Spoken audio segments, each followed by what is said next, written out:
రేవంత్ రెడ్డి సత్యాన్ని ఒప్పేసుకున్నాడు. ఢిల్లీలో ఆమ్ ఆద్మీ పార్టీ కేజ్రీవాల్ని ఓడించింది మేమే అంటే అర్థం ఏంటి? బీజేపీని గెలిపించింది మేమే అంటే అర్థం ఏంటి? మేము జైలుకి వెళ్లకుండా ఉండాలి అంటే, ఓటుకు నోటు కేసులో నన్ను జైలుకు పంపకుండా ఉండాలి అంటే, గాంధీ కుటుంబం చేసిన అవినీతికి జైలుకు పంపకుండా ఉండాలి అంటే బీజేపీ చెప్పినట్టు మేము చేయవలసిందే.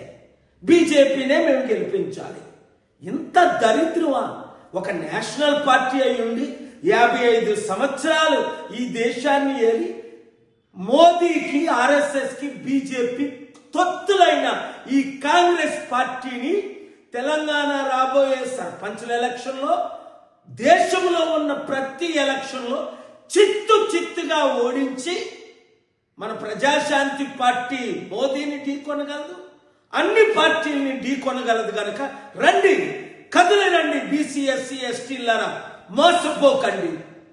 ఈ సత్యాన్ని అందరికీ ప్రకటించండి, చూపించండి.